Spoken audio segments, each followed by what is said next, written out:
રાજકોટની વાત કરીએ। રાજકોટમાં ગર્ભ પરીક્ષણ કરનાર મહિલા ઝડપાઈ છે। આવાસ યોજનામાં આ ગેરકાયદે ગર્ભ પરીક્ષણનું કામ ચાલતું હતું। એસઓજીએ ડમી ગ્રાહક મોકલી અને તેનો પર્દાફાશ કર્યો છે। ધોરણ 12 પાસ મહિલા 16,000 રૂપિયામાં ગર્ભ પરીક્ષણ કરતી હોવાનો ખુલાસો થયો છે। ગ્રાહકો લાવવા માટે દલાલો રાખતી હોવાનો પણ ખુલાસો થયો છે। સરોજ ડોડિયા નામની મહિલાની ધરપકડ કરી લેવામાં આવી છે। એસઓજીએ ડમી ગ્રાહક મોકલી અને આ મહિલાનું જે કારસ્તાન હતું તેનું પર્દાફાશ કર્યો છે। 12 પાસ મહિલા એક ઘરમાં આ પ્રકારે ગર્ભ પરીક્ષણ કરતી હતી, જેનો ખુલાસો થતાં જ મહિલાની હાલ ધરપકડ કરી લેવામાં આવી છે। બાતમી મળી હતી કે રાજકોટ તાલુકા પોલીસ સ્ટેશન વિસ્તારમાં આવેલ સીતાજી ટાઉનશીપમાં એક મહિલા જેનું નામ છે સરોજબેન હિંમતભાઈ ડોડિયા, તેઓ ગેરકાયદેસર મહિલાઓનું ગર્ભ પરીક્ષણ કરે છે।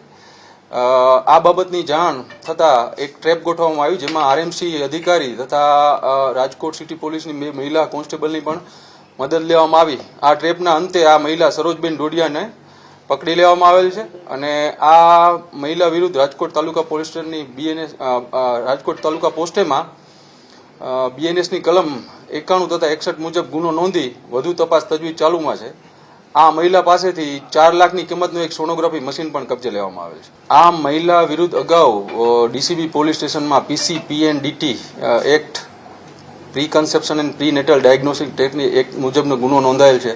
એનો મતલબ કે 2021થી તો આ કરતી જ હતી, પણ એના પછી 10 મહિના જેટલું જેલમાં હતી।